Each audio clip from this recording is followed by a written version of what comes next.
Você está no Elas Sim, um programa da TV Zumbi em parceria com o canal Universitário. E hoje eu tenho o prazer de te convidar para brincar de boneca comigo, para aprender muito mais sobre educação antirracista com a melhor, a Aline Maria. Fala aí pra gente, Aline. Oi, gente. Vamos hoje brincar de bonecas e também sobre livros infantis maravilhosos. Cara, olha, a gente já vai começar com um pique lá no alto. Porque eu fiquei sabendo, dona Aline, que você foi convidada para um congresso, mas não apenas para ser uma congressista. Você foi convidada para ganhar prêmio? Sim. Me explica essa história direito. Sim, fui convidada para o Congresso NAMI de Educação Multicultural. Esse congresso, ele acontece nos Estados Unidos desde 1990, já há 36 anos. E cada ano é em um estado, e esse ano vai ser no estado de Las Vegas, e eu fui convidada para fazer palestra, roda de conversa e também indicada a receber um prêmio. Vou receber um prêmio de literatura infantil multicultural. O que é esse prêmio? Esse prêmio eles dão para escritores que fazem livros infantis que têm representatividade, personagens negros que fizeram história, e meus livros, conjunto com a doutora Marla Góes, está nessa premiação. Eu estou muito feliz e honrada com isso, né? Porque eu sou a primeira mulher negra a receber um prêmio nesse congresso. Muito bom. Bom, mas essa história de ganhar prêmio parece assim, nossa, hoje acordei e vou ganhar um prêmio. Mas essa história com certeza começou muito antes. Essa história tem muitos percalços, como é de costume entre nós, mulheres negras. E assim, botando essa roda do tempo para andar um pouquinho mais para trás, me conta como é que começou essa história de ser escritora. Essa história de ser escritora começou na pandemia, com medo de morrer. Que estava todo mundo morrendo. A gente estava perdendo os nossos, todo mundo na nossa volta estava partindo. E aí tem aquele ditado que tinha que fazer 3 coisas antes de partir. Que era ter um filho, plantar uma árvore e escrever um livro.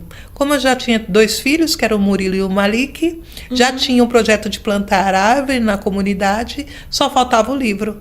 E aí foi aí que eu escrevi sobre a história do Nome é Baiomi, que foi meu primeiro livro, que é homenagem à artesã Helena Martins. Muito bem. Mas essa mulher, como também é de costume entre nós, mulheres negras, é uma mulher multifacetada. Essa história de escritora começou aí na pandemia, mas já tinha um monte de atravessamentos de uma pessoa que era inquieta, no verdadeiro sentido da palavra, e que usou toda essa inquietude para focar em educação, principalmente em educação infantil. Sim. Como eu fiz pedagogia na universidade aqui, Zumbi dos Palmares, eu trabalhei há 12 anos como faxineira numa creche. E nessa creche eu via as coisas acontecendo, via a exclusão das crianças negras, os maus tratos que as crianças negras passavam, né, por conta do racismo estrutural. A gente percebia as diferenças que as pessoas faziam com as crianças negras e com as crianças brancas, e aquilo me incomodava muito. E aí, com isso, como a gente tinha acesso, como limpeza, a gente tinha acesso a todos os espaços, eu presenciei muito essa exclusão, esse racismo que as crianças, e defendia as crianças entrava no meio, defendia mesmo, chamava a diretora. Então eu comecei a ter, como é que se diz, as inimizades das professoras. E aí, o que aconteceu foi quando teve uma reunião na sala dos professores, e aí a diretora sempre falou que nós, da limpeza, da cozinha, também éramos corpos docentes, também fazíamos parte da educação das crianças na creche, e eu sugeri uma atividade. Aí a professora, essa que tanto eu pegava no pé, ela falou para mim calar a boca, que eu não tinha pedagogia. E aí foi aí que deu aquela confusão, eu comecei a chorar, a diretora falou que não poderia ter falado daquela forma comigo, entendeu? Que todos faziam parte da equipe, não sei o quê, todos eram educadores, independente da sua função. E ali eu fiquei chateada no momento, mas aí foi quando eu decidi fazer pedagogia e falei que eu iria fazer pedagogia e ser professora melhor que ela. Para isso, eu tive que voltar, ter o meu sankofa, o meu retrocesso. Eu parei de estudar no ensino médio, no primeiro ano, então eu tive que fazer o EJA. Aí do EJA eu fiz a prova do FIES, do ProUni, e fiz o FIES, e aí eu escolhi a Universidade Zumbi dos Palmares para que eu fizesse o curso de pedagogia, porque aqui tinha já essa metodologia racializada e o foco da Lei 10.639, mesmo em 2014. Sim. E essa daí é uma lei, né? Uma lei que muito se fala e pouco se faz. A gente, ainda hoje, eu que sou da área de saúde, mas sou uma entusiasta da área de educação, sou muito apaixonada pela educação, a gente vê que tem muitas medidas, muito se fala sobre a lei, mas poucas são as escolas que têm atividades que são realmente direcionadas para a aplicação dessa lei no dia a dia. Sim. Você, enquanto hoje pedagoga, né, conhecendo os meandros da educação bem lá de dentro, o que você tem a me dizer sobre isso? Que é uma lei que existe desde 2003. Sim. E ainda hoje a gente tem que falar assim, nossa, vamos falar da Lei 10.639 de novo? Sim. Quando eu entrei para a educação infantil, de 0 a 7 anos, escola conveniada, eu tive muita dificuldade das pessoas entenderem a importância de implementar essa lei. Porque essa lei, na minha época, quando eu entrei, era só em novembro que se falava da lei. E na época era só o dia 20 mesmo, não era o novembro. O mês inteiro. Não era o mês todo, era só o dia 20 mesmo. Quando eu já comecei a atuar como professora de educação infantil, meu primeiro grupo foi o MG1, que é crianças de 2 a 3 anos. Então, quando eu fiz o juramento do curso de pedagogia, eu já jurei que eu iria fazer uma educação afrocentrada o ano letivo todo. E aquilo lá, aquele projeto que iria fazer, desde que entrei em 2018, seria o meu projeto no meu mestrado.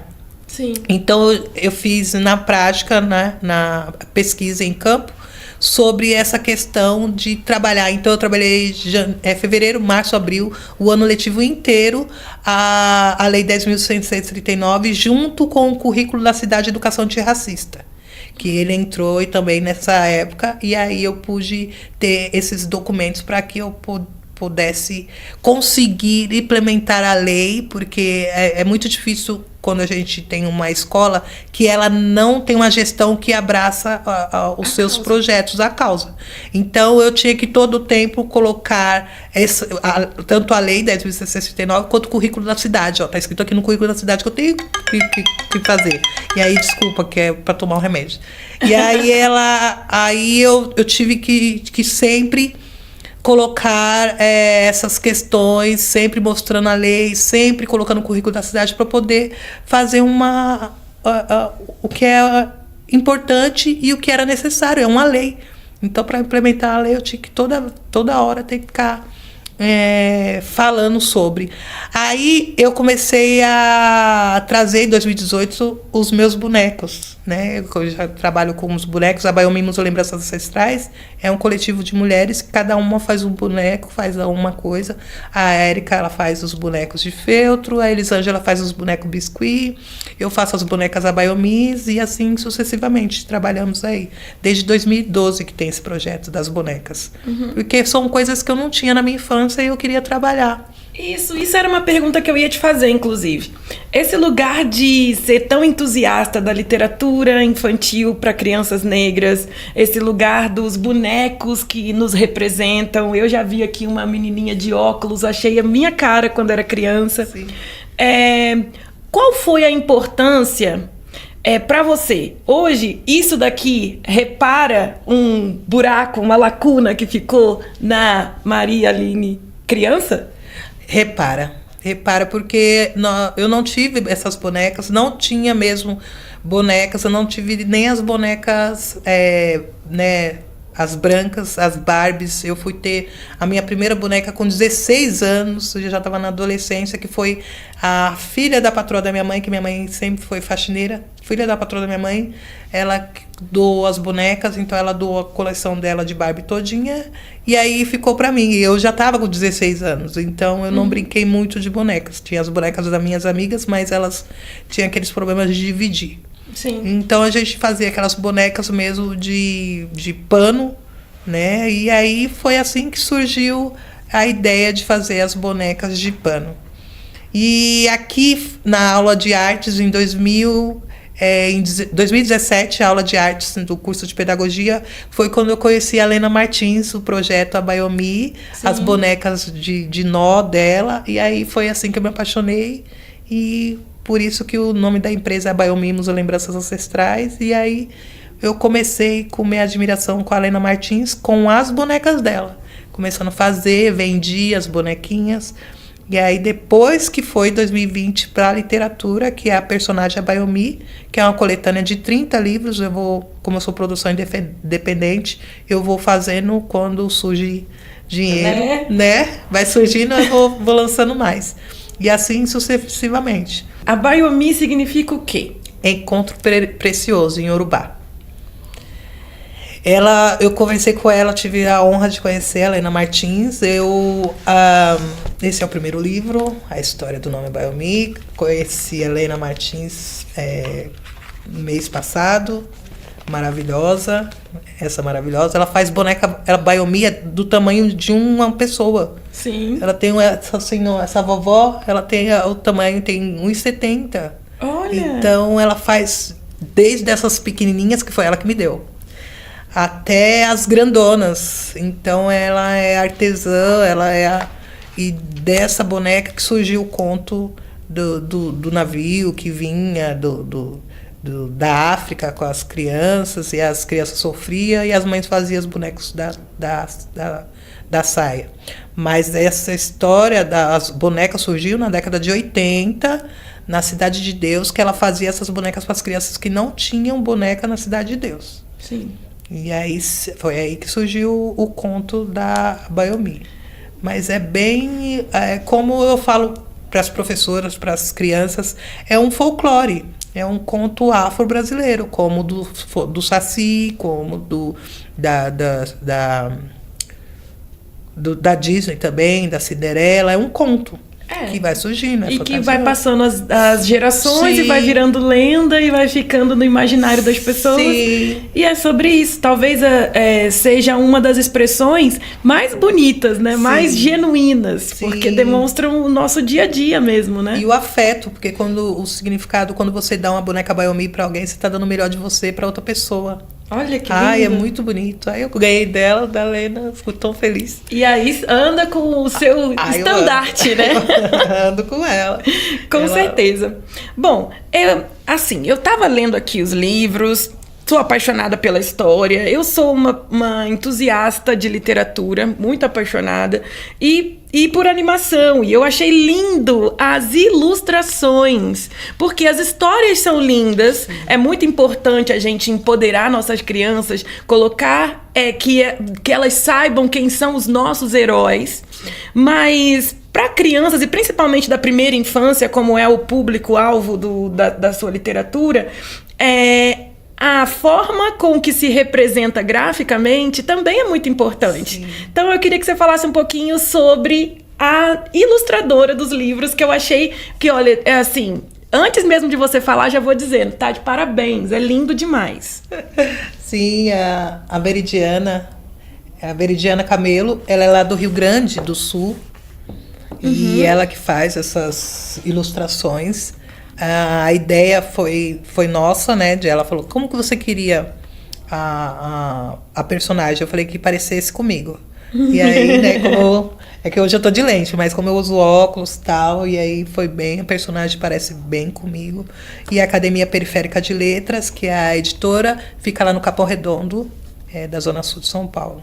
Então tem muito significado, muita importância a cada pessoa que fez parte desse projeto. O Rogério é o organizador. Então, é muito lindo. quando eu fiz com a doutora Marla Góes essa parceria, eu não achava que seria tão assim, sabe? Frutífera. Que ia chegar a receber prêmio. A doutora Marla Góes é essa, que é professora na Universidade de Nevada, Las Vegas. Nós nos conhecemos porque ela comprou minha boneca, Yansan. E desde então, isso foi em 2000 e... Essa aqui, gente, olha que fofura. Sim. É uma fofura, gente, é muito lindo. Isso foi em 2018. E desde então não nos desgrudamos mais. Aí desde então ela fica lá em casa, ela se hospeda lá, quando ela veio para o Brasil. E aí eu fiz parte do artigo dela. E aí nós escrevemos um artigo juntas, que é a importância da literatura infantil negra, no olhar de uma escritora, professora estadunidense e uma professora escritora brasileira.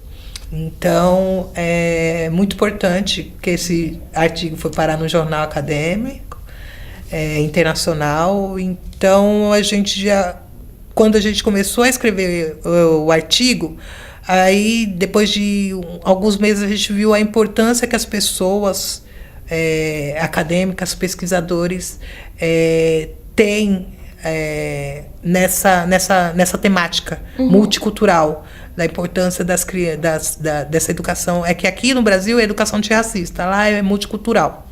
Sim.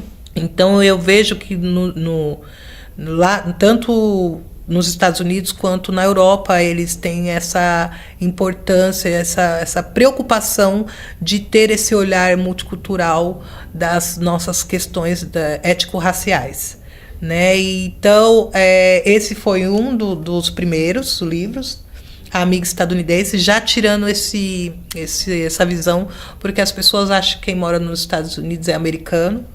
Então, não, o continente nós também somos americanos, e quem nasce nos Estados Unidos é estadunidense. Sim. E nesse livro, a Marla vem conhecer a diáspora africana brasileira. E no segundo livro, que é que é a Bayomi e Marla, uma aventura do Brasil aos Estados Unidos. A Bayomi vai para Las Vegas conhecer sobre a cultura da diáspora estadunidense. E aí, lá em Las Vegas, tem uma biblioteca negra. E nessa biblioteca negra, elas vão pesquisar sobre os personagens negros. E aí elas pegam os livros, que esses livros falam dos personagens negros, falam do presidente negro do Brasil, que é o Nilo Peçanha. Ou seja, que já tem bastante tempo. Sim, e o presidente negro dos Estados Unidos, que é o Obama. Lá tinha um grupo, que é os Panteras Negras, que era um movimento de luta contra o racismo. E aqui tem o Movimento Negro Unificado, também, que foi um grupo que lutou contra o racismo. Lá também tem uma poeta maravilhosa, eu esqueci o nome dela agora, mas eu falo da Tula Pilar também. Sim. Que é uma poeta maravilhosa, brasileira, Tabuão, que teve uma história linda, seus livros são incríveis. E aí, quando eu coloquei esse livro no Instagram, com a doutora Marla Góes falando em inglês sobre a história dele, automaticamente o pessoal de Las Vegas pediu o PDF. E aí, quando eles pediram o PDF, a doutora Marla mandou. Aí, depois de um mês, eles mandaram uma mensagem dizendo que o material é lindo e necessário para uma educação multicultural. E aí, eles pediram para que a gente fosse no congresso falar sobre como foi a experiência de fazer esses dois materiais, que eles dois foram indicados. E aí eles também indicaram o nosso livro para receber o prêmio NAMI de literatura infantil multicultural. E eu falei, mas o livro nem pronto ainda está e já está causando tudo isso. E eu fiquei tão feliz porque quando eu comecei, peguei o cartão do meu irmão, parcelei o primeiro livro em 10 vezes e vamos ver no que dá. E aí você olha, você vê um papel que eles me mandaram, falando, doutora Maria Aline Soares, estamos te convidando para... Nossa, eu chorei mais quando eu recebi esse papel do que quando quando eu recebi esse e-mail do que quando eu fiz o livro. Sim. Porque aqui no Brasil, eles não valorizam nem a educação e nem a literatura. E é muito difícil a gente ser produção independente, porque nós fazemos os livros, mas é ralar para vender. É muito difícil vender. Então a gente tem que estar nos espaços, tem que estar nas feiras, tem que estar nas feiras literárias, tem que estar nos eventos afro, tem que estar vendendo, às vezes vende até no metrô. A gente vende onde a gente tem oportunidade de vender. Sim. Porque a gente tem que pagar os boletos das Claro. impressões.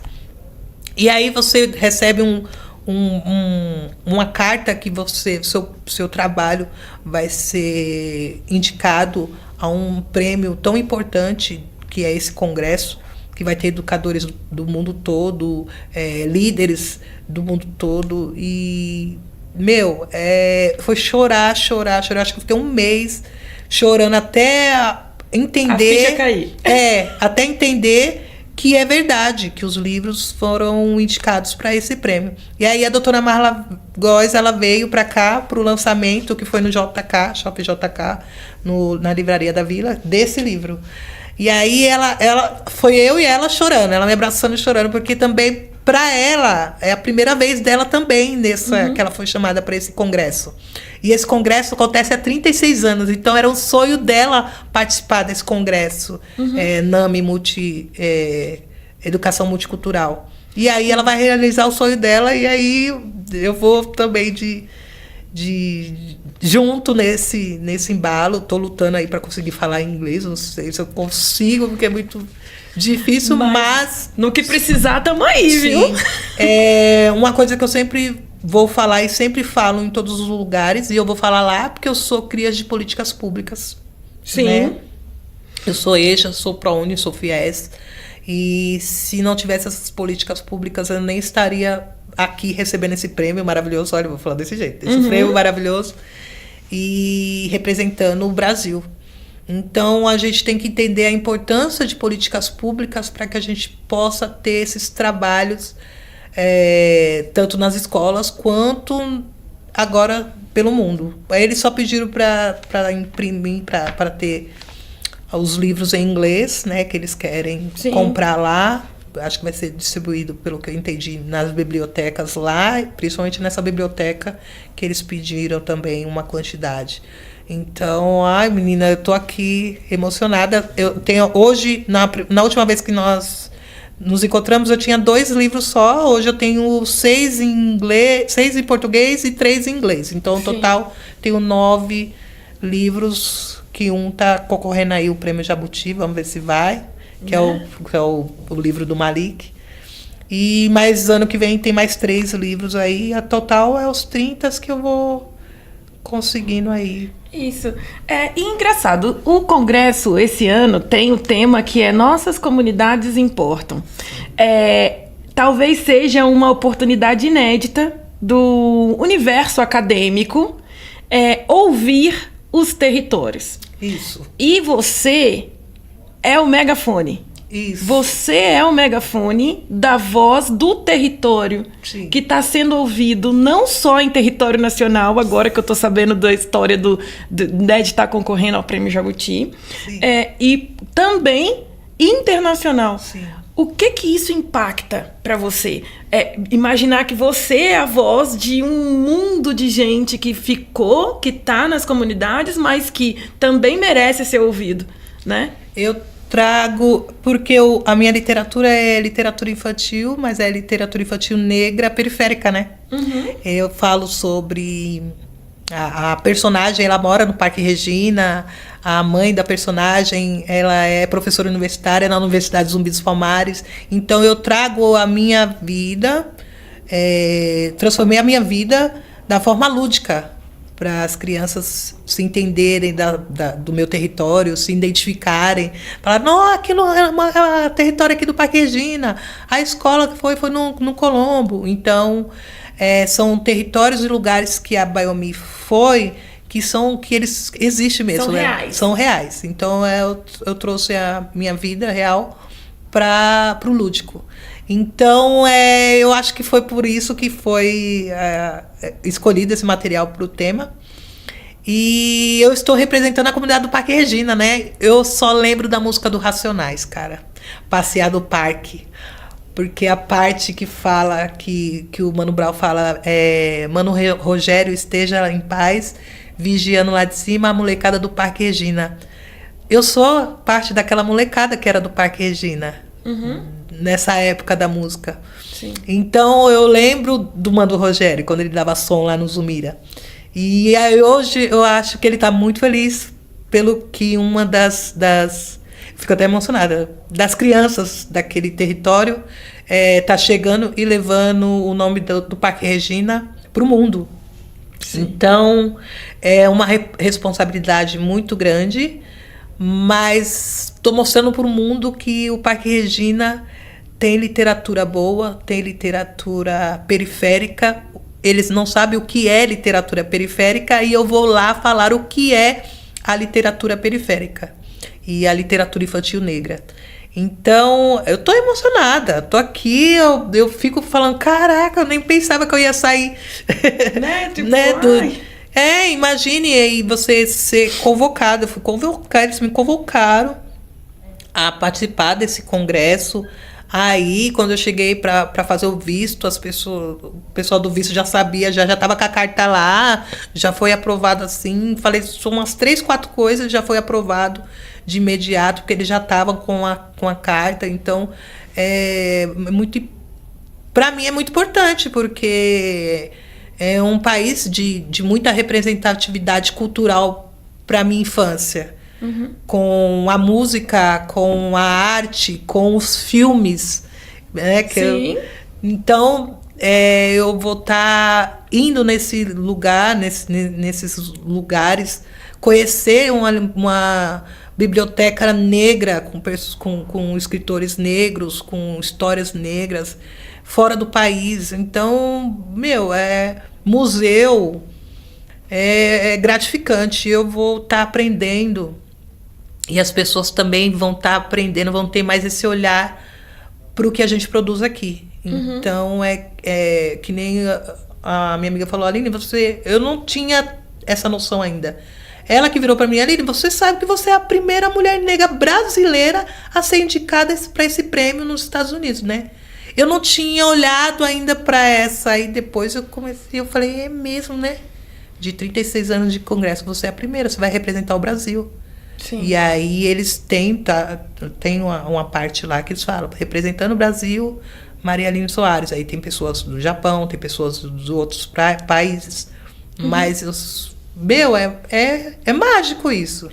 É uma coisa que eu vejo que com tanta importância que não é falada no nosso país. Por isso que eu falo que não é valorizado a literatura nem a educação no nosso país, porque de um assunto tão importante e necessário de ser falado aos 4 cantos do Brasil, para nossas crianças verem como que elas podem chegar, que a gente não é só o país do futebol, não é só o país do carnaval, nós também somos o país da literatura. Somos. Produzimos muita coisa. Sim. Tanto que as referências internacionais de educação, muitas das vezes são citadas referências brasileiras, sim, né? Darcy, sim, o próprio Paulo Freire, sim, são referências internacionais de educação e são brasileiros. Sim. Representam muito isso. E eu acho que agora, com o advento da educação antirracista como uma base para a educação como um todo, sim, você vai virar referência tanto quanto. Daqui a pouco você vai ver artigos citando o seu nome e da doutora Marla também para falar sobre um tema que é tão relevante e que a gente, em certo ponto, vai esvaindo esse tema, sim, vai esvaziando esse tema, mas que é muito importante para que as nossas crianças tenham a autoestima, elas entendam que não precisa ter complexo de vira-lata por ser brasileiro, que não precisa se sentir menor por ser negro, por ter a pele retinta, que nós, negros, retintos, narizes largos, sorrisos mais largos ainda, sim, estamos conquistando o mundo. o mundo está disposto a ouvir o que nós temos para escrever, para falar. Sim.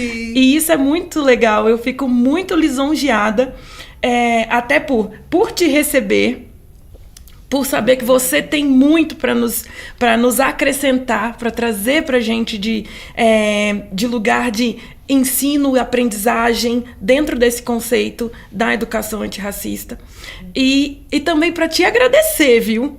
Porque depois de tantos anos, depois de séculos, em que a autoestima do povo preto, ela foi massacrada desde dentro das casas. As crianças, elas já chegam no colégio com baixa autoestima, porque elas foram ensinadas em casa a andar de cabeça baixa.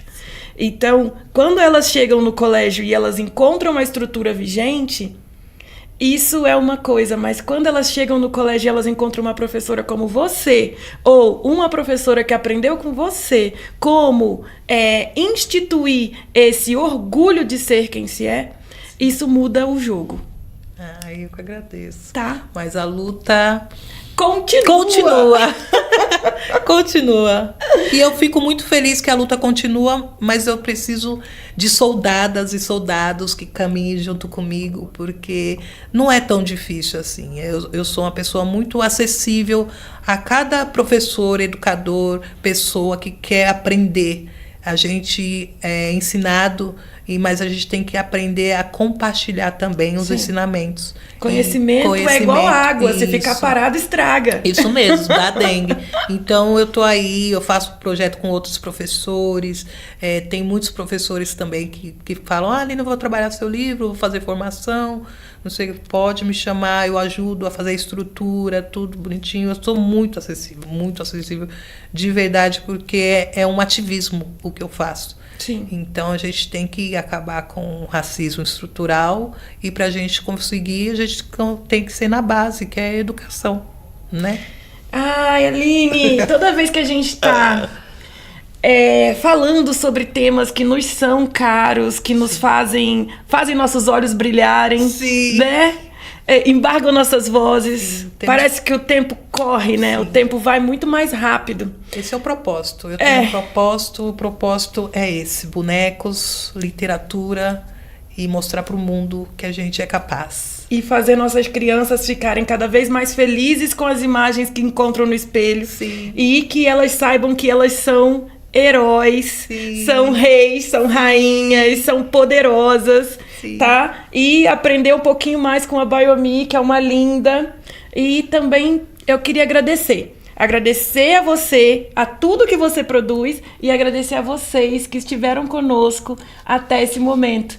Eu já tô ansiosa para a próxima vez que a Aline vai vir aqui conversar com a gente, e eu espero vocês na semana que vem.